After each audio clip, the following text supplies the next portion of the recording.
I always wanted to be a doctor. By the time I got my college degree, I decided to go to a place where people needed, I thought, a lot of help.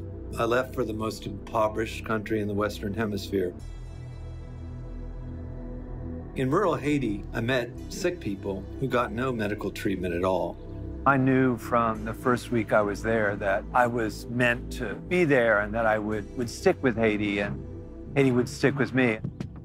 I was assisting a Haitian doctor when great news came. I was accepted to Harvard Medical School. As a Harvard student, I still spent a great deal of time in Haiti, and that was when I first saw tuberculosis patients. Sometimes they cough up blood, bright red blood. You never forget that. I noticed that many TB patients weren't cured. Exhausted by poverty, they just couldn't complete therapy. It became clear that the system wasn't good. We suggested a major overhaul. And that's when we developed a community-based treatment program that relied on community health workers, daily visits, social and nutritional support, so that people could take this very long treatment. So then we saw everybody getting cured.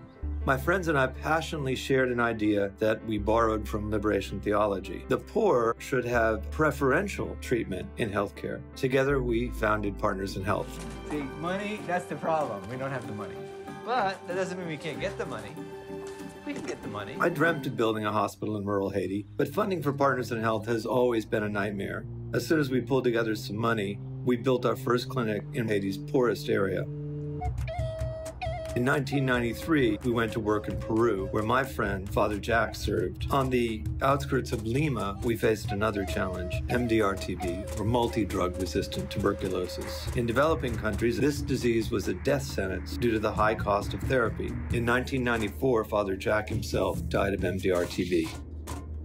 You know, that's really how we got involved in responding to that epidemic. You know, that's adversity.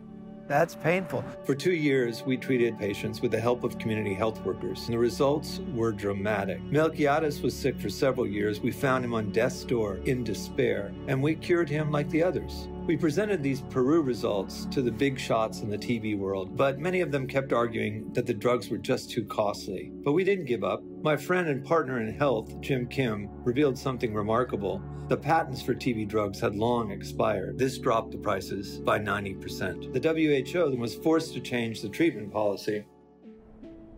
At the end of the 1990s, 12 million HIV-positive people in developing countries didn't get treatment. Again, our results in Haiti proved that such patients could be brought back to good health with community-based care. But politicians, the World Bank, insisted that it was not sustainable, not cost-effective. My suspicion is they're not getting a lot of sex because they spend a lot of time screwing the poor. Together with HIV activists, we kept fighting for the rights of the poor to antiretroviral therapy. Eventually, the United Nations supported us. Then, the George W. Bush administration pledged $15 billion to treat and prevent HIV in Africa and the Caribbean. Millions of lives were saved, and this happened in part due to our successful results in rural Haiti.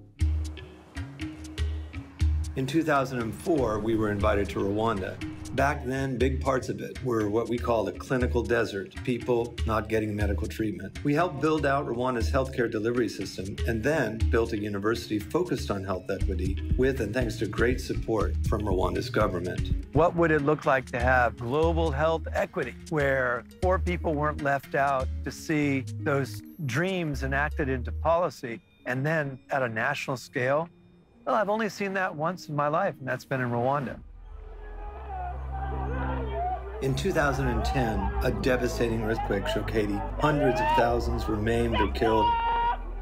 So we set the goal of building a teaching hospital, which was our biggest infrastructural project. And we already see the results. The medical response to the recent earthquake in Haiti was really remarkable. I can tell you, having just returned from Haiti, from the earthquake zone, what I saw there last week just blew me away, how competent my colleagues were. And they're all Haitian.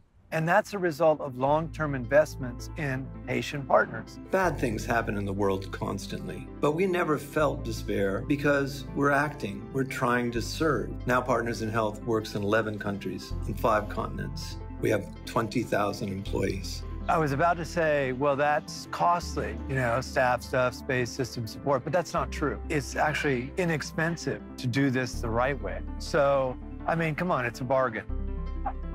Love, Paul. I said that in class the other day. I have no idea what the students thought.